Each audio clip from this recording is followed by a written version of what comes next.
everyone. I am Hanilyn and I'm going to discuss chapter 17, which is quality management. So here are our key questions that will guide us through understanding this chapter.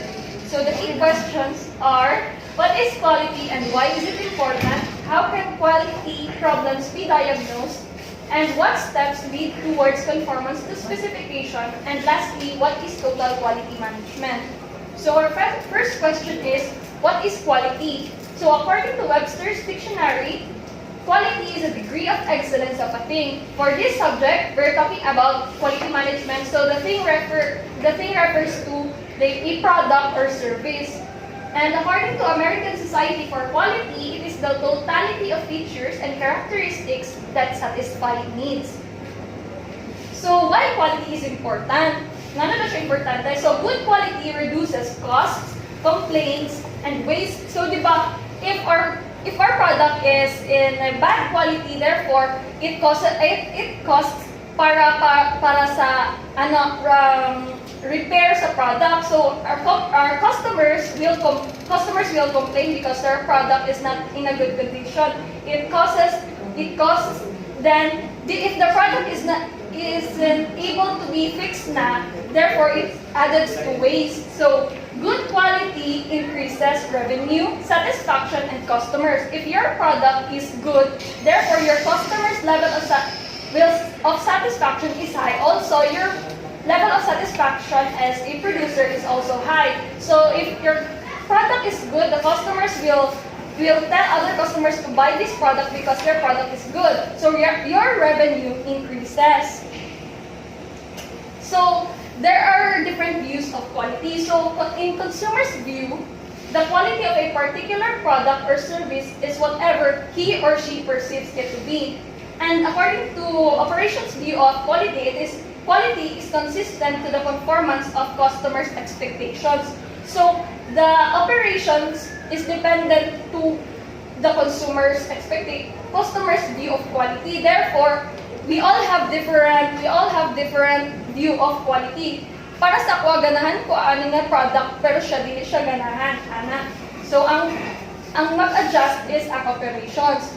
So paano reconciling operations and customers' view of quality? So this graph, using this idea, allows us to see the customer's view of quality of the product or service as the result of the customers comparing their expectations of the product or service with their perception of how it performs. So perceived quality daw is governed by the magnitude and direction of the gap between customers' expectations and their perceptions of the product. So if the customer's expectation is greater than how they perceive the product to be, therefore ang perceived quality is poor. Because there is a huge gap between what you expect and how you perceive the product to be. If your expectation is less than how you perceive the product to be, therefore the perceived quality is good. And it is also seen to be acceptable if your expectation is equivalent to how you perceive the product to be. The implication of this is that in order to manage customers' perceived quality levels, both their expectations and their perceptions must be managed. So the question now is, how the management going to manage quality? So diagnosing quality problems. So what are the factors that influence the gap between expectations and perceptions? We have here an illustration. We have the customer's domain and the operations domain. So within the operations domain, the management is responsible for designing the product or service and providing a specification of the quality to which the product or service has to be created. And for the customer's domain, his or her expectations is shaped by the following. So the nakadepende siya sa previous experience, word of mouth communications, and image of product or service. As you can see, we have gaps in there. So we're going to use quality gap analysis. It is a strategic management tool that allows managers to assess the gaps that may exist between the desired level of quality and the actual level of quality. So we're going to discuss now the diagnosing quality problems. we have 4 gaps. So the first gap is the customer specification, the gap between customer specification and the operation specification of gap, or also known as the knowledge gap. It is the difference between the customer's expectations of the product and the company's provision of that service.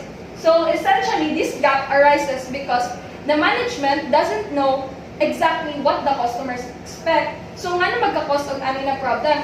So maybe the management has lacked in, kulang sila sa research, market research, or failure to listen to the customers' complaints. So example is, halimbawa sa Pizza Hut, you were expecting them to offer an apple pie or anything, but they don't offer those things. In this case, the customers expect things, but they simply aren't offered. So the next gap is the gap between the concept and specification, or the policy gap.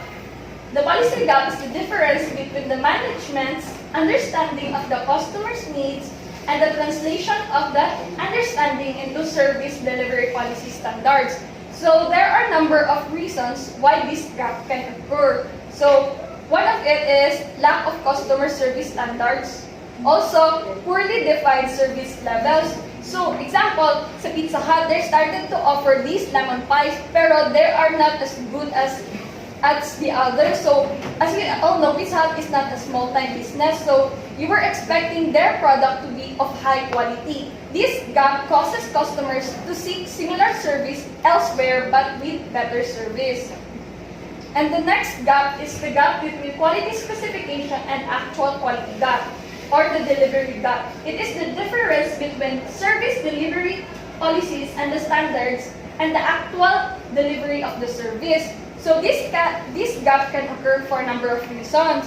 One of it is failure to match the supply and demand, and also employee lack of knowledge of their product. For example, so the Pizza Hut started to offer these apple pies.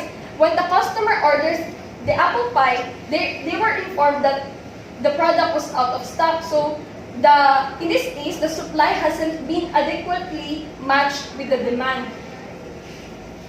And the next gap is the actual quality versus the communicated image gap, or the communication gap.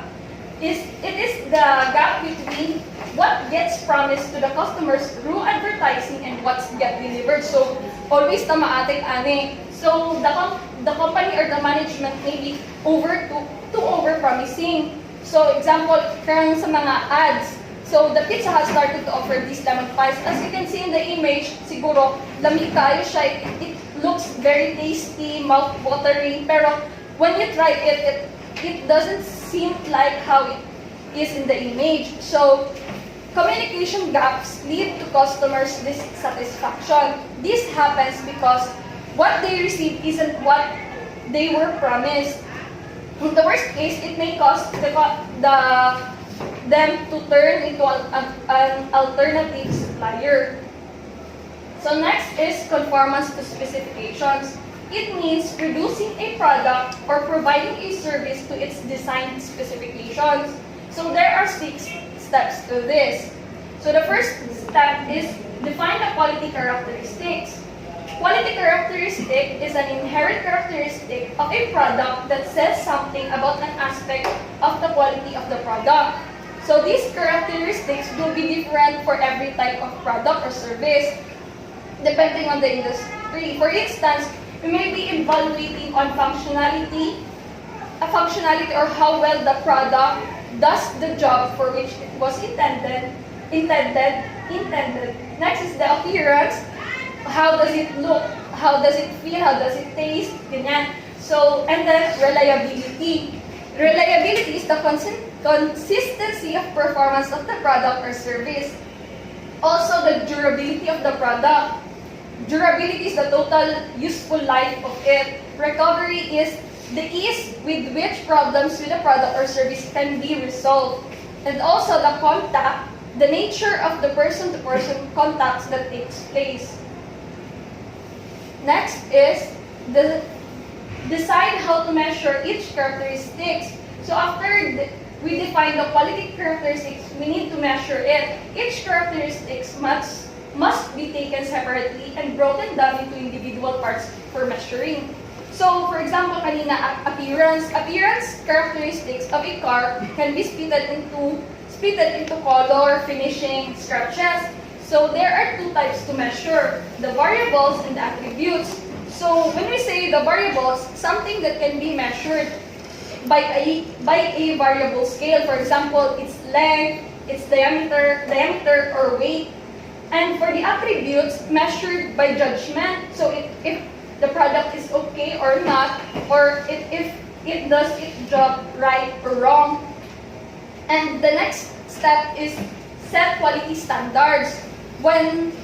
So quality standard is the level of quality to which defines the boundary between acceptable and unacceptable. When quality characteristics are measured, a quality standard is needed to check the performance of the product or service. This is the level of quality that defines the boundary between acceptable and unacceptable. Such standards may well be constrained by operational factors such as state of technology in the factory, if the factory uses the latest technology in producing their products, and also the cost limits of making the product.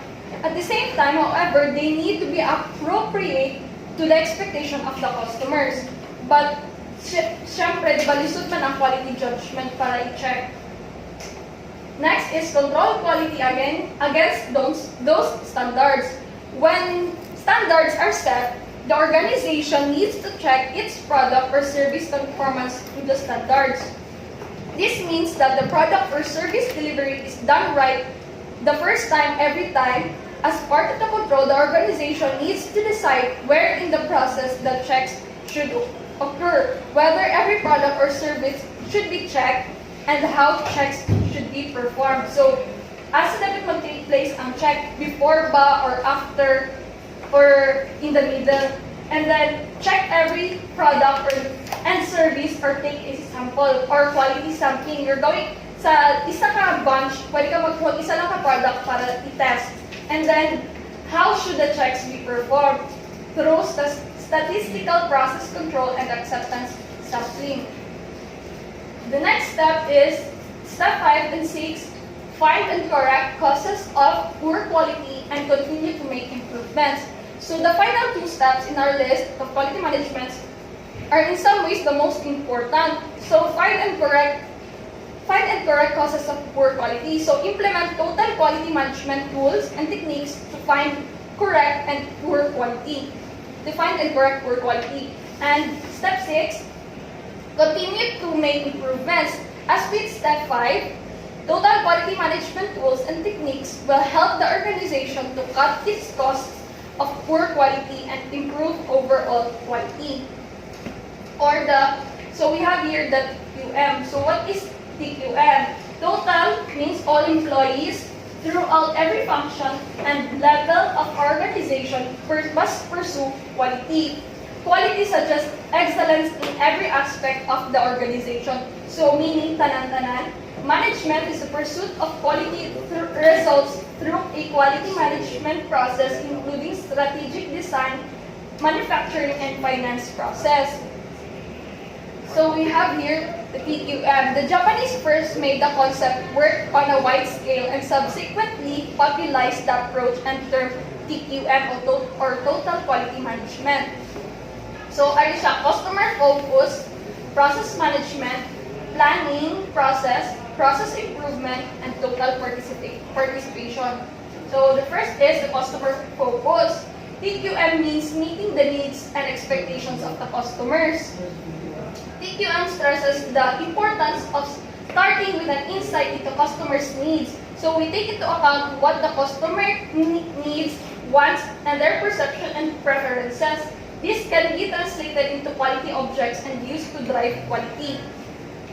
So this part can be also referred to as customer centricity or the voice of the customer. Any approach to the quality management must necessarily include the customer's perspective. Mas siya gina-emphasize sa TQM. Another is TQM means examining all costs which are related to quality and getting things right first time. It It is therefore necessary to examine all the costs and benefits associated with quality.